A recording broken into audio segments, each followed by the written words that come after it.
Hi, everybody. Once again, back by popular demand, or more likely sheer desperation. This is the third part in a series of video tutorials for exercise M2A2, the waterfront park, where we're focusing on modeling from images for the purpose of creating some quick perspective design vignettes, not trying to create a complete model that's completely filled in, but for the purpose of helping to visualize our design. So up to this point, we have imported an image. We've traced over that to create all these different areas, applied the soapskin plugin to them so that they are turned into a mesh, used the radial bend tool before that to bend these outside areas up, then use the artisan plugin to shape and create some landforms. And the last thing we did, or maybe one of the steps, we actually grouped these areas together so that we can separate that geometry. I didn't do this one.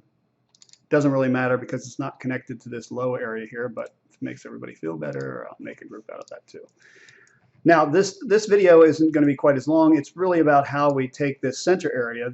If you recall, when I showed in the first video and talked about this in class, these are ramps. So this area will be 1.5 feet lower than the upper areas. Now, in this case, we're just going to, because we have this geometry all defined in here, and we've been careful to actually draw a ramp, so I can click on each one. You see that's a separate surface. I should be able to take this central area and just drop it down. The ramps are formed, and then we're going to use some transformation techniques to create these retaining walls around the edges. And we already have the geometry. There's nothing else I really have to draw. I just have to use the geometry that's already here to make the rest of the forms that I need. So let's see how it works. I'm going to start by double-clicking, holding the shift key down, double-clicking, double-clicking. And basically I'm trying to select this entire central area, but not the ramps, because I want them to pivot as I move this down, and you'll see how that works in just a second. Now I'm going to switch to the Move tool, click anywhere in here, start dragging, and again, it's probably not going to go down straight, so I'm going to do two things. I'm going to tap the Alt key, and then I can also tap the up arrow, and that kind of forces that in. Now I can try and move this. Right now the length is 7.16. If you look at the lower right corner, I am just going to type 1.5 feet and enter. Now if I look at these corners, I'm just going to check this. Yeah, that's exactly what I want. You can see how the ramps just kind of curve down there. That one's curved down. Now there's an extra line, but I can smooth that off, which I'll do in a minute. That one looks good too. Exactly what I want. I have that gap in there, which I'm going to fill in with the wall. Now, this one's a problem. Okay, it doesn't, I've actually got a surface in here, which I don't want. It should look like this side with a gap. So despite all my warnings, I made the same mistake that I warned you not to make, and that's why this is happening. This actually isn't the end of the arc that I'm connected to, and that's what will happen if you don't do that properly. It's going to start warping and bending the surface. Therefore, I am going to undo this. I'm going to come back in here with my line tool. This one is correct. That I believe is the endpoint of the arc. Now I can select this and delete that. And let's give that another try and see if that solved the problem. Double click, shift, double click, shift, double click. Let's move in here with the Move tool. Tap the Alt up arrow. Okay, have I got it? Nope, still haven't got it right. I'm still pulling something that's beyond the edge of the arc. Let's go in here and try and figure this out. Okay, now when I select this, part of the problem is this is a group up here, so it's really kind of hard to see, but if I come up here and click on that, you can see right there, that's where the end of the arc is. That's what I'm going to target for. Now that's saying endpoint in group. So just to be sure, I can regroup this easy enough. I am going to actually explode that group. Well, no, I just clicked edit group. Okay, let's try that again. I'm going to explode that group.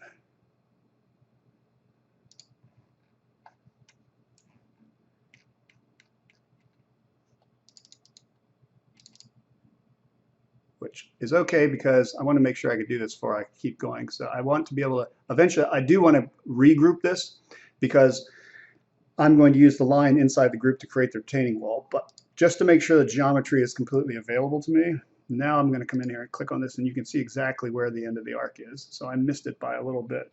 Go with the line tool, snap to that endpoint, and that endpoint.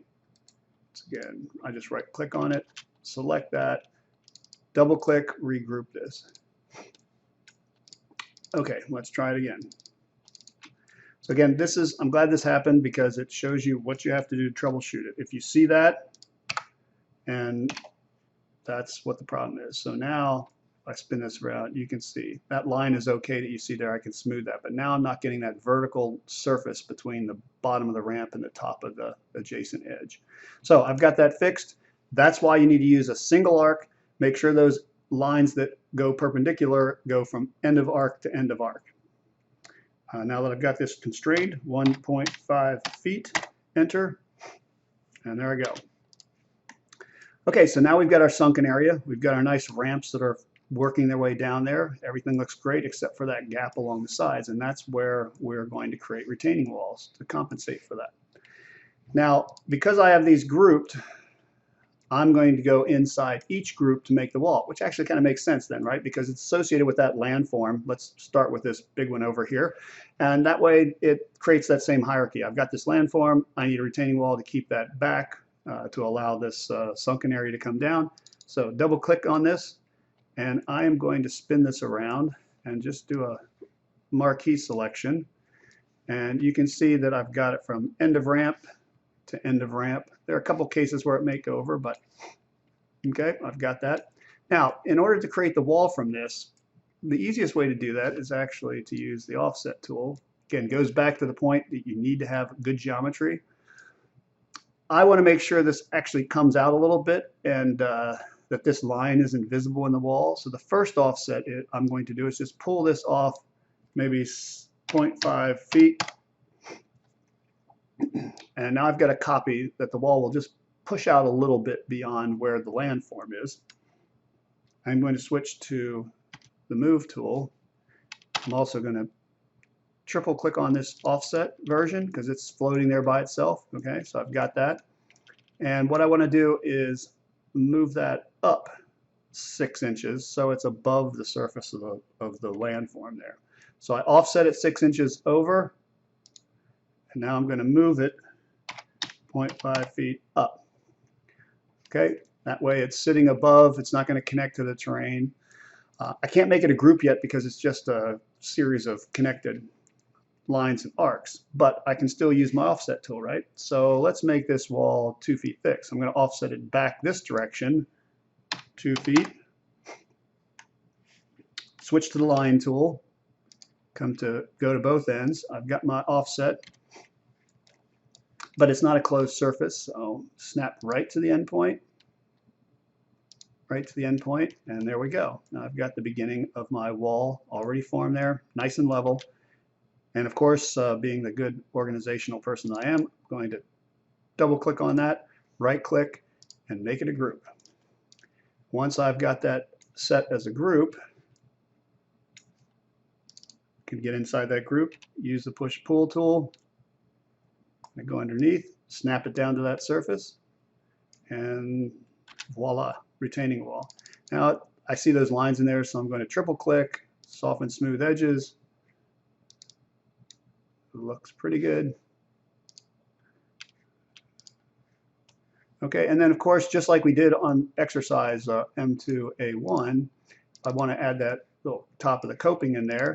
I can double click on the top, move, control after I start moving. Again, when I get my vertical, set that to, that's at 0.3, and then I'll make it 0.2.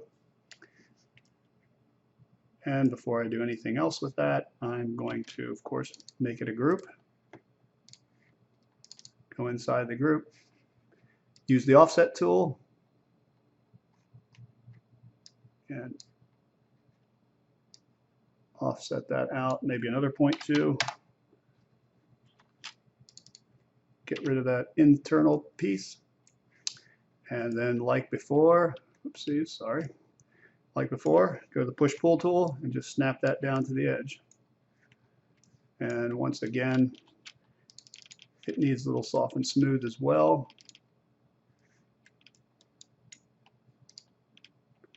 And while I'm in here, let's get the paint bucket. I'm going to use that dark. I'm going to hold the shift key down so it colors everything with that same material. I'm going to maybe, let's see.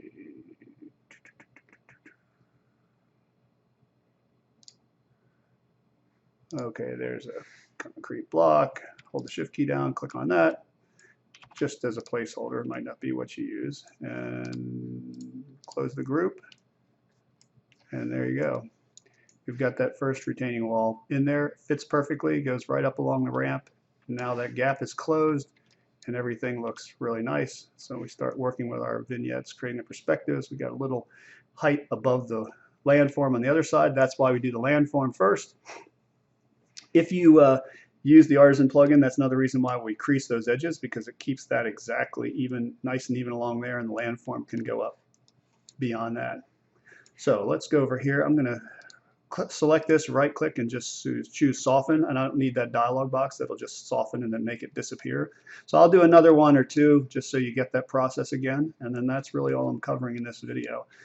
Later on we'll talk about setting up this, well, maybe I'll do this pond in this video too. It's kind of like what we've already done, but there's a couple steps that are a little different. So let's work at the end here, get inside here, zoom out.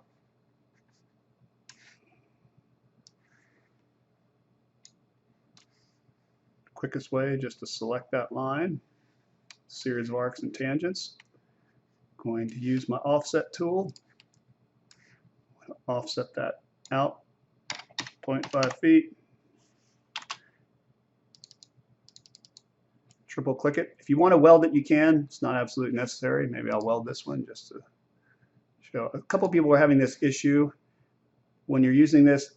Usually it was set to no and no, or it would ask you. Now it just has settings. So I want to turn the fine faces to off and close curve no. Otherwise it'll start drawing lines from the one end to the other end, and I don't want that. So with that set properly, I will just do the weld setting and click on that once. Choose offset. Well, not offset in this case. I want to use the move tool. I offset it 6 inches over. I'm going to move it 6 inches up, 0.5. And now that I have that, now I go back to my offset tool, pull that out 2 feet, switch to the line tool, find the ends, and just close those off. And if you're drawing with a line tool, since it's not closed at the other end, it doesn't stop. If you just tap L for line, it will end that, but keep the line tool active. And you can jump over to the other end. And once I've done that, let's close that in. Of course, next I make a group, double click, make group. Get inside the group. Now, you probably can do this from the top, but sometimes it changes shape.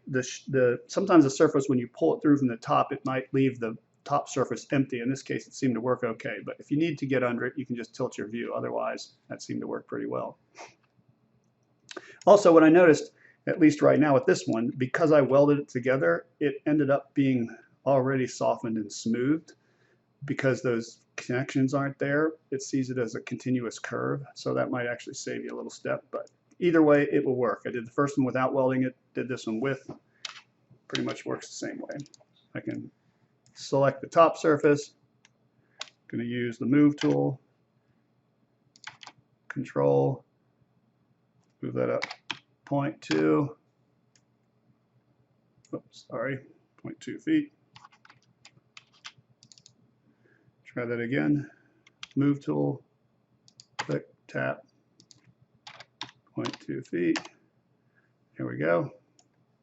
Once I have that moved off, before I do anything else, make it a group. Get inside the group. Use the offset tool, 0.2 feet, and then delete the center. And then in this case, use the push-pull, snap it down to that surface. Get my paint bucket, Now in this case, I think I should be able to pick this up. If I hold the Alt key down, I can pick up that color, apply it to that, and I should have held the Shift key down because then it applies it to all surfaces with that color inside this group. There we go. Now I can close the group. I could use my paint bucket. Open this group up while I'm still inside there. Okay, so I can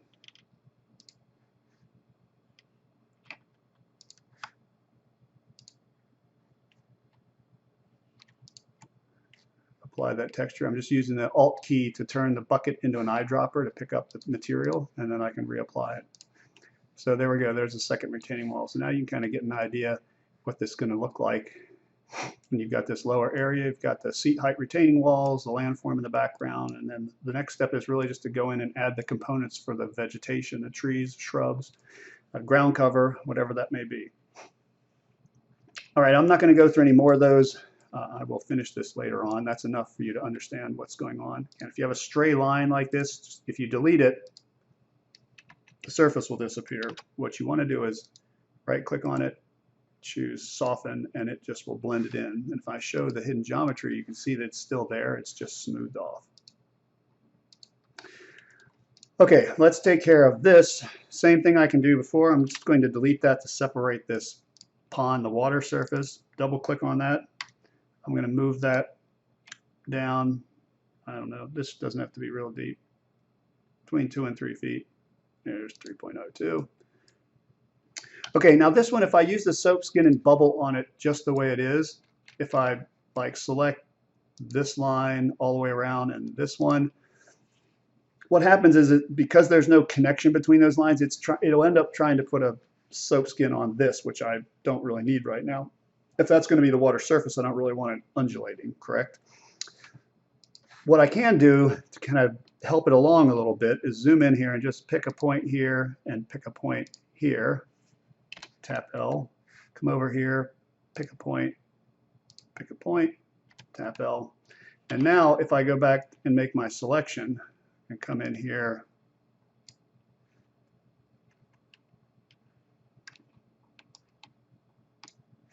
and I want to make sure I've got those not selected, but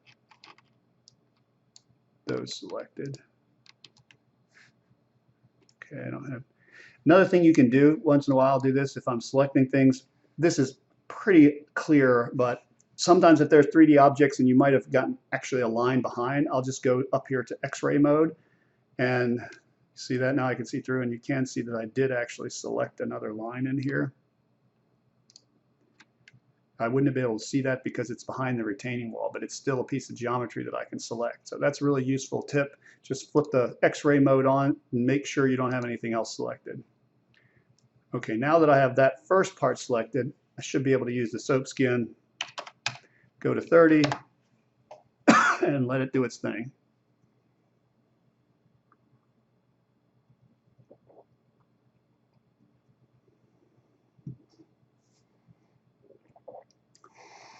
The nice thing about this is once I have those two kind of connecting lines that I put in, as you know, the soap skin plugin is going to make a new surface in a new group.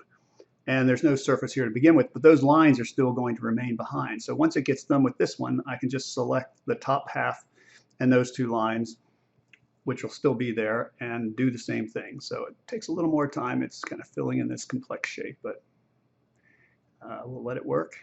We'll do the top one, and then I'll show you how to merge those two things together so that it ends up being one surface in the end.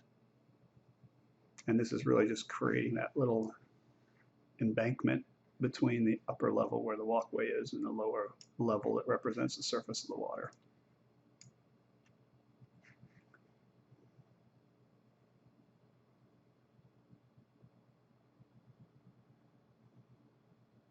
All right, almost done.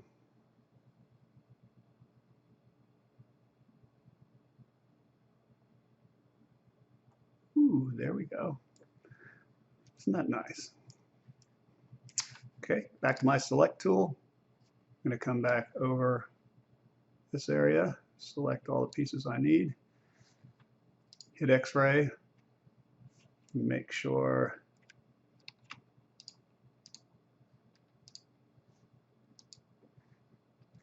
Oh, there's one in there. I'm holding the Control and Shift down. That means that, check in there, make sure I don't have anything else selected. That will only subtract from the selection. Okay, that looks pretty good. Nothing else selected. Back out of X-ray mode. Back to our soap skin. Let's go with 30 again.